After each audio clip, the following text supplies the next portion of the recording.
All right. Glenn Greenwald, in between going on Twitter to attack transgender people like a petulant child, he went on Fox News and he had this to say.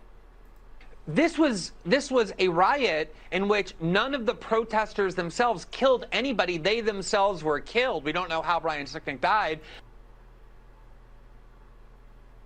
So Glenn Greenwald, right, I think I covered this a while ago. He was on Twitter talking about how there was no one in the Senate chamber with zip ties, also called flex cuffs.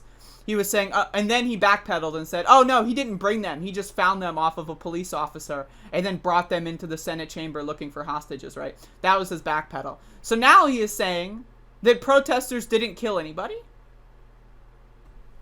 Now, not only is the binary here ridiculous, either you're perfectly healthy or you die.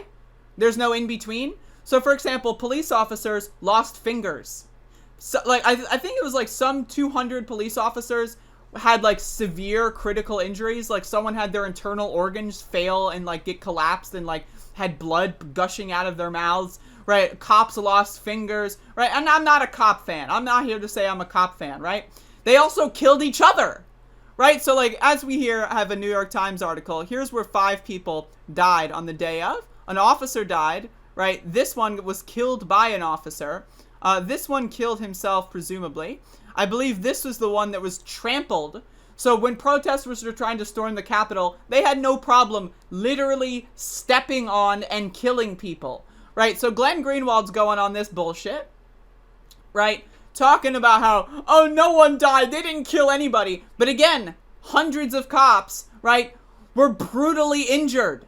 Brutally injured. So again, the binary of either you're perfectly healthy and nothing is wrong with you whatsoever, or you're dead, there's no in-between, is just as ridiculous as saying that trans people don't exist. Oh, you're either male or female. There's no in-between, right? It's the same kind of bullshit, pseudo-scientific conspiracy theories that Glenn Greenwald is peddling in.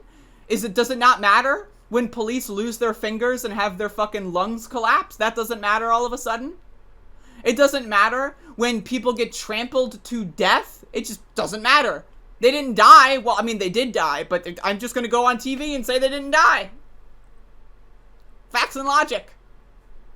The guy's a fucking idiot. If you're still following Glenn Greenwald for political commentary, you're a fucking dumb-ass fucking shit-for-brained loser.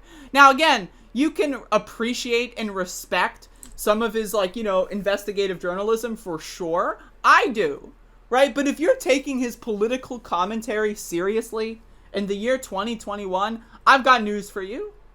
I've got a lot of news for you, actually. In the words of Glenn Greenwald's favorite president, only the really, I hate to say this, but those with the lowest IQ. It's so dumb. I'm sorry. I'm sick and tired of this fucking guy. Glenn, I've got news for you, buddy. You're canceled. Oof.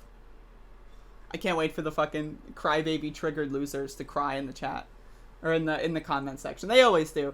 Every time I post a Glenn Greenwald video, I get all these like bizarre libertarians that go like, Glenn Greenwald is the most amazing person in the world. And it's like, dude, like, first of all, like, you know, he's not going to go out with you. He's probably not going to respond to your email, right? So, I just don't understand the simping and other, like, it's bizarre. For guys with millions of followers, man, it's just... And reminder, again, Glenn Greenwald said he would have a conversation on my show. He said he would come on my show. He's been dodging me for 4 months. 4 months. 4 months. Come on, Glenn. Where's the conversation? You're so open to debate, Glenn. You just want to debate ideas. You just want to have conversations about ideas. Right, Glenn? Well, he's been dodging my show for 4 months after he said he would come on.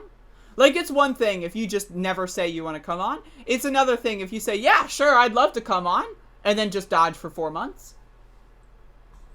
Fucking beta male shit.